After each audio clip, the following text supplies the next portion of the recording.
Oi, mulher, a paz do Senhor, como você está? Seja bem-vinda a mais um episódio do Clube do Livro, totalmente virtual. E hoje você está aqui, na mesa comigo, na minha mini cozinha, para juntas lermos mais um capítulo desse livro sensacional.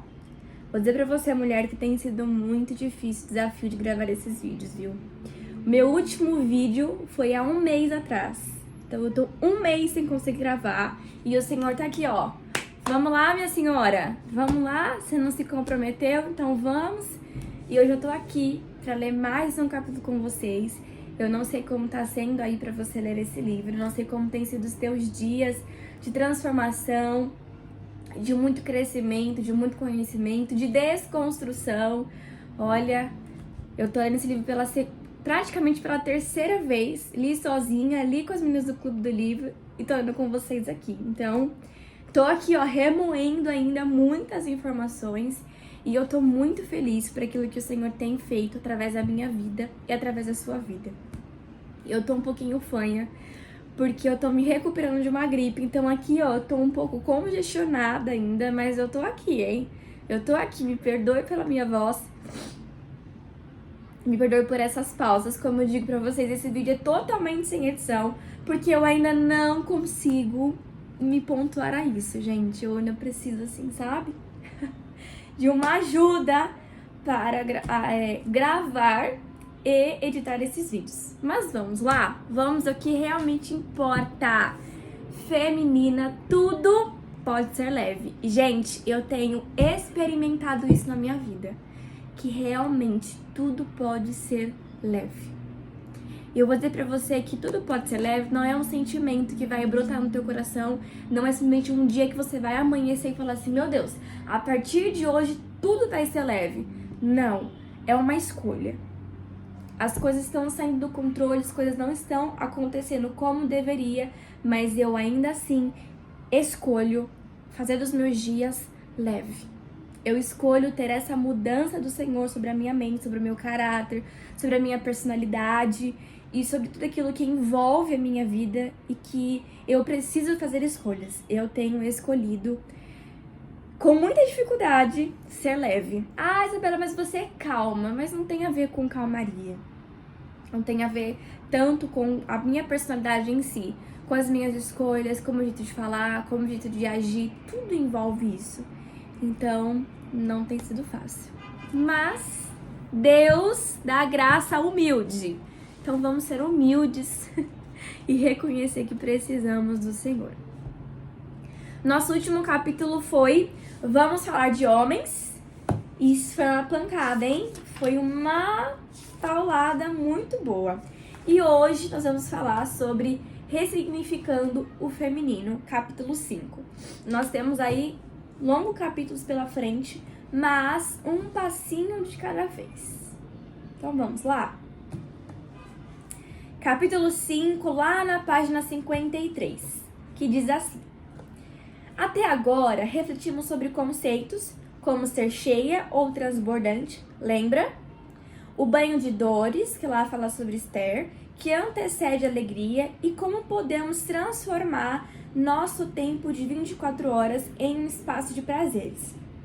Eu quero fazer só um adendo acerca desse capítulo sobre gestão de tempo. Eu ouvi uma pessoa falando e eu super concordei com o que ela disse, que as mesmas 24 horas que eu tenho não é a mesma que a sua. Por quê? Eu, por exemplo, sou uma mulher casada, mas não tenho filhos. Trabalho, volto pra casa e dou conta daquilo que eu tenho pra dar conta. Mas aí você não pode olhar pra minha vida e se comparar com ela. E eu não posso olhar pra tua vida e se comparar. Por quê? Porque nós não temos o mesmo estilo de vida. E muito menos podemos nos comparar com outras mulheres, ainda que elas sejam compatíveis com a nossa vida, nós não podemos comparar com elas. E pensar, meu Deus, se ela dá conta, eu também tenho que dar. Não. A verdade total é que nós não fomos feitas para dar conta de tudo. Nós fomos feitas para dar conta de prioridades. Então, você tem que definir quais são as suas prioridades. Eu tenho feito muito isso no meu dia a dia. Eu, assim que saio para trabalhar, no caminho para o trabalho, eu abro o bloco de notas e eu coloco lá tudo que é prioridade para mim dar conta daquele dia. Então, hoje é meu dia de lavar o banheiro. Eu não vou lavar o banheiro, limpar a casa, lavar a roupa, porque eu vou estar cansada e vai ter outras coisas que eu vou deixar de fazer. Então, eu tenho organizado. Hoje é dia de lavar roupa e fazer janta, que eu não posso deixar de fazer isso. Hoje é dia de cuidar de mim. Então, hoje eu vou conseguir fazer minha unha, lavar o cabelo, sabe? E eu queria só deixar esse adendo, porque eu não lembro se eu falei sobre isso no vídeo, mas deixar esse adendo sobre gestão de tempo, que cada uma tem a sua rotina. E o importante é com que a gente desfrute e dê conta, né, daquilo que é prioridade em nossas vidas. Então aí, quais são as suas prioridades? O que você tem buscado dar conta? O que você tem buscado desfrutar uma vida leve, de uma vida tranquila, tá bom? Então vamos lá. Também exploramos o significado de autoridade masculina e o impacto das palavras dos homens sobre nós. A conquista de espaço e território, muito forte esse capítulo. E agora chegamos ao verdadeiro tema desse livro, o significado da feminilidade. Você espera só um pouquinho, que eu vou fechar a janela, porque tem um cachorro ali latindo e eu já volto. Voltei, vamos lá.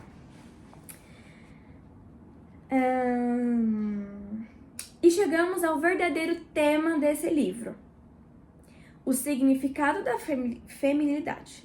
Tudo que discutimos até aqui foi uma preparação. Agora é hora de focarmos em você. Agora fica um pouco mais estreito. Se não mudarmos os significados negativos que carregamos, não conseguiremos avançar. Entenda isso. Se você não mudar a sua visão, se você não mudar o motivo, se você não mudar o significado, você não vai conseguir avançar. Você sempre vai voltar para o mesmo pensamento, para a mesma cultura, para as mesmas ações, que na verdade existe um significado atrás delas. Então nós precisamos mudar a nossa visão para que a gente avance. Por mais que nos esforcemos, perceberemos que nada muda. Para ilustrar a importância de revisarmos significados, conto com a história de um homem cuja esposa estava cansada das explosões de nervosismo dele e a sua falta de carinho. Em um encontro de aconselhamento, ele me relatou uma discussão que tiveram em uma viagem de fim de semana, porque ela não sabia lidar com o GPS. Essa não era a primeira vez que trazia uma história semelhante sobre brigas em viagens. E eu sabia que isso incomodava profundamente. Seu temperamento explosivo acabava expondo sua filhinha a discussões e ele se culpava por isso. Não sei o que fazer para controlar meu temperamento, disse ele. Eu grito e simplesmente estrago o clima. Preciso saber onde sou culpado e onde ela é culpada. Então respondi. Separar a culpa por porcentagens não resolve. Mulher, uma coisa que eu aprendi aqui no meu tempo de recém-casada, pouco tempo, que não é sobre se eu sou culpado ou sobre se o Matheus é culpado. Não é sobre isso. Não é sobre, é metade disso é culpa dele, metade é culpa minha. Não, a culpa é dos dois e vamos juntos resolver isso. Vamos juntos entender o porquê que eu reajo dessa forma e porquê que você reage dessa forma. Então aí, sabe aquelas discussões, a culpa é você, foi você que falou, lá, lá, lá. Vamos parar. Vamos parar, mulher feminina. E vamos entender que a culpa não é do teu marido e a culpa também não é sua. Quando eu e o Matheus entramos nesse impasse, porque no final a culpa é minha, porque no final a culpa é minha, a gente vê que a discussão não leva a nada. A gente simplesmente sai, ou a culpa é minha, ou a culpa é dele, a culpa dele, a culpa é minha, e a gente fica nesse lenga-lenga e não avançamos, não nos perdoamos e não resolvemos a situação. Então a gente já aprendeu que se ficar nesse lenga-lenga, é melhor resolver logo. É melhor falar, eu errei, e eu acredito que você errou nisso, porque eu me senti dessa forma e vice-versa. E é assim que a gente tem aprendido a lidar com situações. Sempre acontece assim? Não. Algumas falam, a culpa é você, a culpa é minha. E a gente busca se resolver e dar o seu tempo, porque aqui a gente entende que tem coisas que a gente precisa de um tempinho pra pensar. E às vezes que a gente fez um tempo pra pensar, nem é uma briga, nem foi uma discussão, foi só uma coisa boba que um falou e outro interpretou errado. E a gente respeita o tempo do outro e depois a gente se resolve, fala, me desculpa, eu errei, não falei dessa forma, eu fiz isso porque eu agi dessa forma, tudo se resolve, tá? Então, aí para as recém-casadas, porque nem só mulher casada há um tempo que me ouve, recém-casada também. Então fica aqui um mini conselho, tá? Precisamos trabalhar o significado da palavra viagem para você. Escuta isso. Quando o significado mudar, seu comportamento e suas escolhas também mudarão. Pedi que ele escrevesse a palavra viagem na janela de vidro e descrevesse o que essa palavra representava para ele, desde a infância. E ele escreveu: diversão, tensão, briga por dinheiro, conflito entre irmãos e choro. Isso é o significado para ele a palavra viagem. Lembrou-se de quando, embora sua mãe tentasse tornar as viagens agradáveis, as dificuldades financeiras do pai geravam brigas que deixavam o clima tenso. Compreendi que a palavra precisava ser ressignificada em sua mente, pois ele estava apenas recriando as memórias da infância, mas com personagens diferentes. Agora, esposa e a filha substituíam pelos pais e irmãos. Orientei que pensasse em novos sentidos para a palavra viagem, como se estivesse reescrevendo as lembranças para as próximas experiências. Ele então anotou: construir boas memórias, parada para comer, momento para conhecer novas coisas e relaxamento. Mulher, eu tô ruim, hein? A diferença foi clara. Não tinha os mesmos pensamentos, os mesmos significados que anteriormente. Ao transformar seu entendimento sobre a viagem, ele começou a processar uma realidade mais positiva e construtiva, capaz de impactar suas futuras experiências familiares. E anote isso, grife aí. Significado é um selo que nosso cérebro recebe, positivo ou negativo, fixado na memória. Então, se eu falar uma palavra aqui pra você, vai surgir um significado negativo ou positivo, e que somente nós temos o poder de mudar isso. Então, isso é o mudar significados. Para entender como isso nos afeta, pensemos em um campo magnético. Como em ímãs de geladeira, polos iguais se repelem e postos iguais se atraem.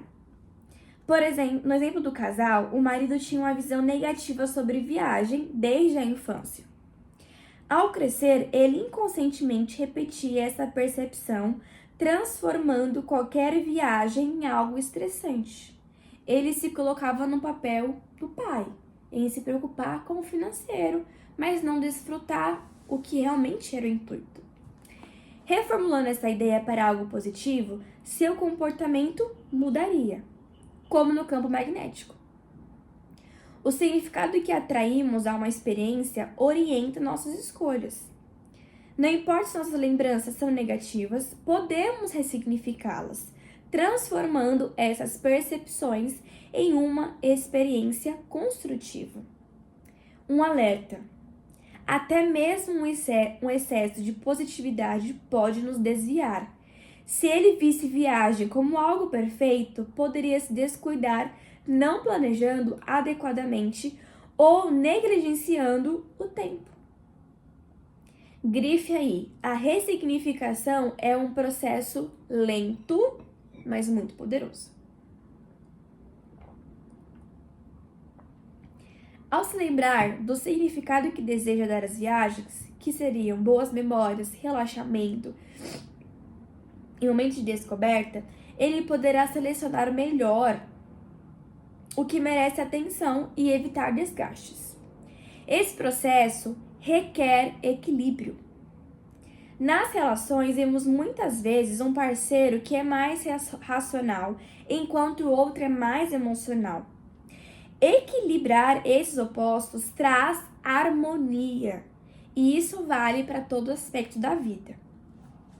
Quando Barbara Williams começou a compartilhar as conversas que tinha com sua irmã, pedi que descrevesse o significado de algumas palavras e entre elas era exercício físico.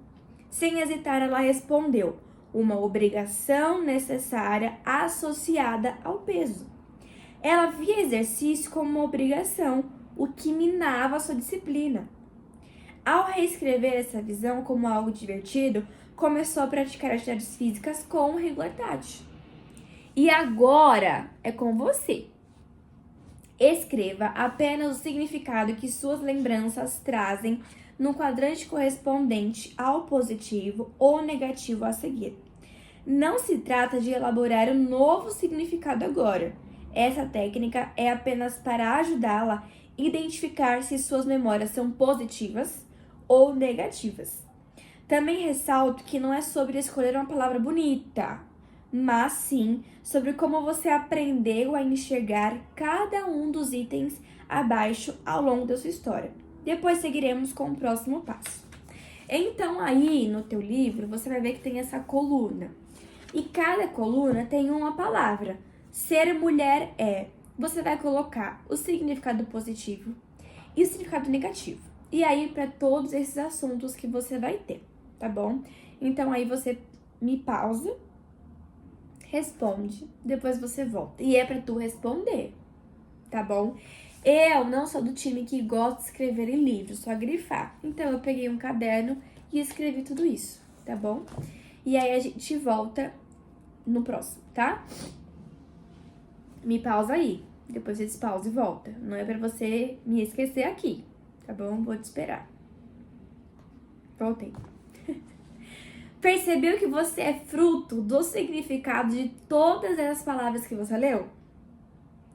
Se você cresceu ouvindo que filhos dão trabalho, a maternidade poderá ser um fardo associado ao cansaço. Mesmo que tenha um filho tranquilo, poderá vivê-la com uma renúncia constante. Nós não nos relacionamos com as coisas, mas com o significado que temos sobre elas. Isso vale para todas as áreas da nossa vida, o que torna essencial ressignificá-los. Agora convido você a analisar os significados que atribuem essas palavras e situações, especialmente aquelas com uma carga negativa. Reescreva de maneira que promovam leveza e autodescoberta. Ao renomear essas experiências de forma mais suave e realista, você estabelece novas percepções. E quero que você grife aí, no teu livro. Me perdoa, tá difícil aqui, ó, tá congestionando meu nariz. Vamos lá? É vida real, viu? Peraí, de novo.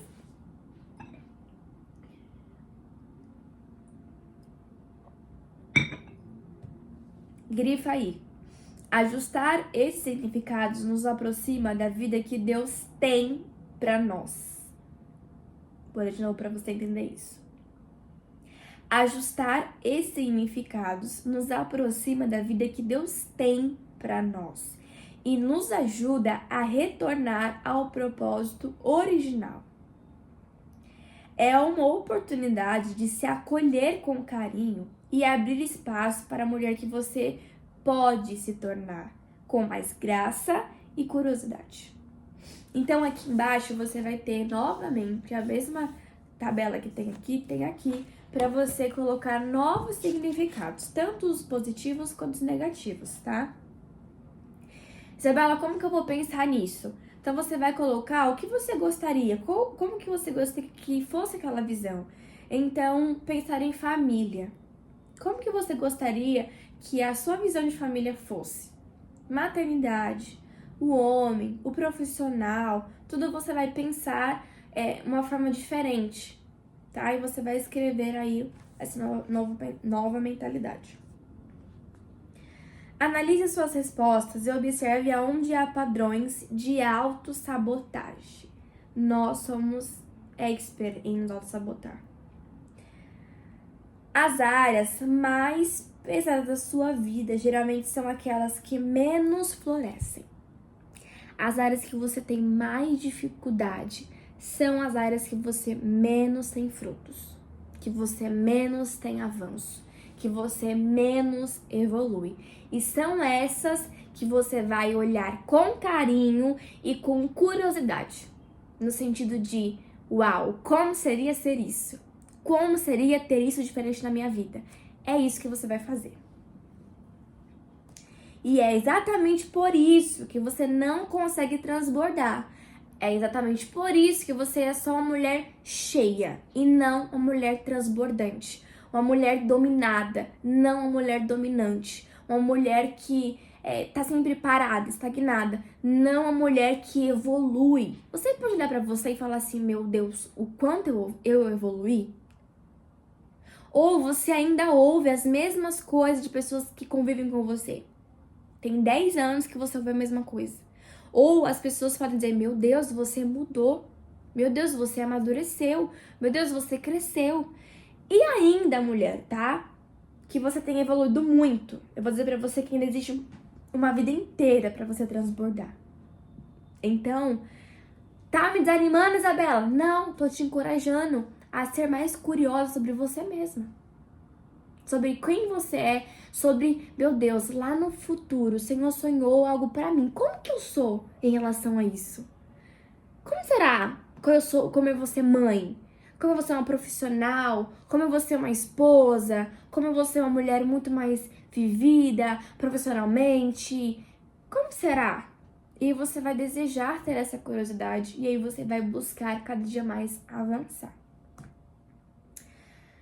Lembre-se que transbordar nas áreas da vida significa utilizar ao máximo de sua capacidade. Então, se você é uma mulher que ir até aqui, você vai se esforçar para ir até aqui. E aí você vai se esforçar para ir até lá.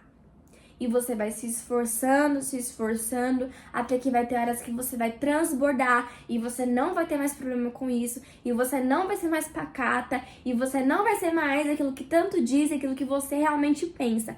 Você vai alcançar novos e novos níveis em Deus. E um exemplo de mulher é a mulher do fluxo de sangue. Ela, por 12 anos, viveu aquele diagnóstico. Por 12 anos, ela era a mulher do fluxo de sangue. Por 12 anos, as pessoas viviam longe dela. Por 12 anos, ela vivia longe de todo mundo. Ela vivia em um ambiente isolado. Ela não podia participar, então por 12 anos, ela perdeu totalmente a sua identidade, porque ela era aquele diagnóstico. E quantas vezes aquela mulher foi frustrada por homens, por médicos e por tantos sacerdotes e por tantas pessoas que diziam que podia curar ela, acreditavam, não, vai parar. E ela vivia naquele contexto, mas ela simplesmente um dia decidiu romper. Um dia ela simplesmente falou, eu vou entrar no meio dessa multidão, porque se eu só tocar na orla, eu vou ser curada. Então você precisa olhar para você, olhar para o seu contexto de vida, olhar para a sua situação e falar, eu vou avançar, eu vou romper, eu vou entrar no meio dessa multidão, eu vou entrar nessa faculdade, eu vou entrar nesse curso, eu vou entrar nesse trabalho, eu vou entrar nessa academia, eu vou romper. E eu não vou mais ficar presa, cativa ao que por muito tempo eu fui. E eu vou ser uma mulher transbordante. Eu vou ser uma mulher cheia. E cheia do espírito, tá? Não é cheia de responsabilidade que você não dá conta, cheia de problemas, cheia de trauma, não. Cheia do Espírito Santo e transbordante do Espírito Santo. E para finalizar, ele vai dizer: ao ressignificar lembranças e expectativas, somos convidadas a abraçar uma nova relação com a nossa feminilidade, o que nos permite florescer e viver de forma plena. Então, Isabela, qual que é o desejo do Senhor sobre mim neste momento? Com que eu seja plena. Com que as minhas abas da minha cabeça sejam muito bem organizadas. Eu não posso ser uma mulher, gente, que tenho trilhões de abas abertas na minha cabeça. E nenhuma delas eu fecho, nenhuma delas eu resolvo. Então eu vou dormir e a minha cabeça tá assim, ó. Não, gente, isso não é vida. Não é vida. E eu sei que o mundo que nós vivemos hoje, a sua realidade, pode te fazer ser essa mulher. Mas é um convite do Senhor a você deleitar-se nele, a você confiar nele e a você ter uma paz de espírito, uma paz mental, uma paz dentro de você, para que você alcance a perfeita, a boa e agradável vontade de Deus sobre você. Então você precisa ressignificar a sua mente. Tem muitas mulheres que já estão muito familiarizadas com o que eu estou dizendo, pela nossa mentoria com a professora Micaele. Foi muito do que me impulsionou a estar aqui. E para alcançar um público, né? Também jovens, meninas. E é isso, gente. Hoje foi menor, hein? Nosso vídeo, nosso tempo aqui foi só ali uns 20 minutos. Mas estou muito feliz por você estar aqui. E eu te espero no próximo vídeo, tomando aqui um chá falso comigo, porque não consigo tomar chá. Tomando água pra minha garganta, no meu cenário, na mini casa. E é isso, espero você no próximo vídeo. Medite um pouco no que nós lemos hoje, no que você ouviu hoje. E que possa gerar frutos maduros, frutos que glorificam o nome do Senhor. Um beijo, Deus te abençoe. Até o nosso próximo capítulo, que já é o nosso 6º capítulo. Deus abençoe.